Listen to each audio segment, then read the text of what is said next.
I should have known the night would end in flames the moment she leaned over the cake and whispered, $8 million? Family shares, so pay up. My sister has never been subtle. The room froze. My parents stared at me like they'd just realized I was a prize they accidentally raised. And she, my older sister, Laura, she smirked like she'd already spent the money. 50%, she added, tapping her wine glass. Not a question, a command.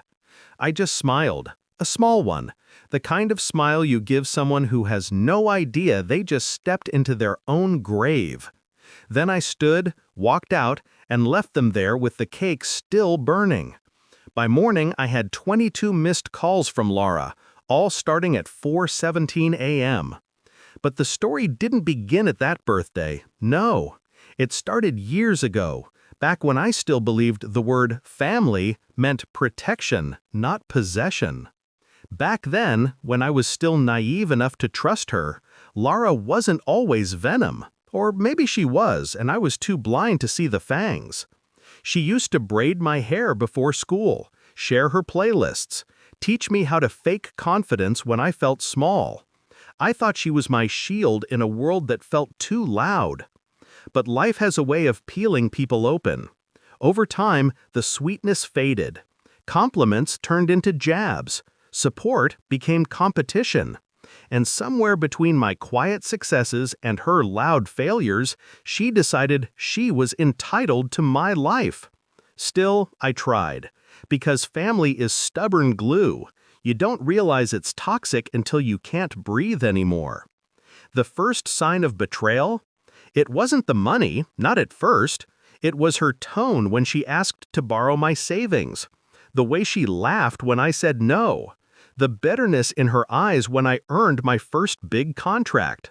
The whispers she spread. She thinks she's better than us. She's greedy. She owes us. Owes them. Funny how people who offer nothing feel owed everything. Then came the moment that stripped the last piece of my trust. A bank notification. An attempted transfer. From my account to hers. She had tried to guess my password twice.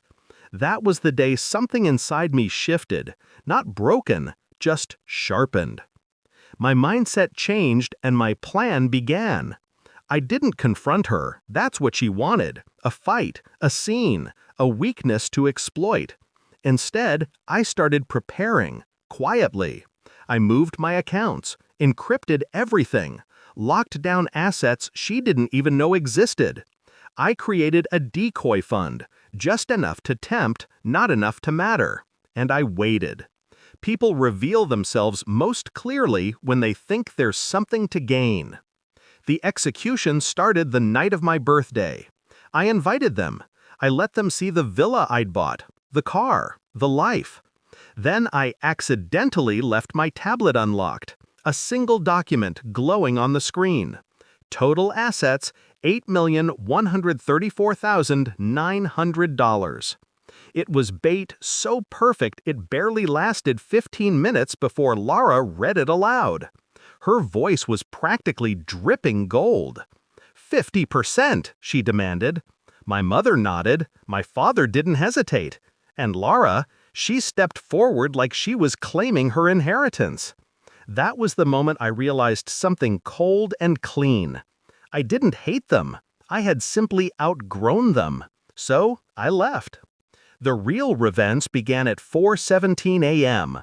The calls came fast. One missed call, then 5, then 14, then 22. When I finally answered, she didn't even breathe before screaming, "Why is your account empty? Why isn't anything in your name? What did you do?" I had to smile. The $8 million she saw was a shell account, one I created for show, one that froze the moment she attempted access. A system alert notified me of the attempt and automatically sent her name and device ID to the fraud monitoring team. She had unknowingly triggered a formal investigation. "Laura," I said softly, "you shouldn't try to take what isn't yours." "You set me up," she hissed. "No," I corrected, "you walked into a trap you built for yourself." Silence. Heavy. Shaking. Then the real panic. Can you undo it? Please! They're saying the bank flagged me. They're asking questions. Just help me. Help! Funny word coming from someone who demanded half my life hours earlier. I warned you, I whispered.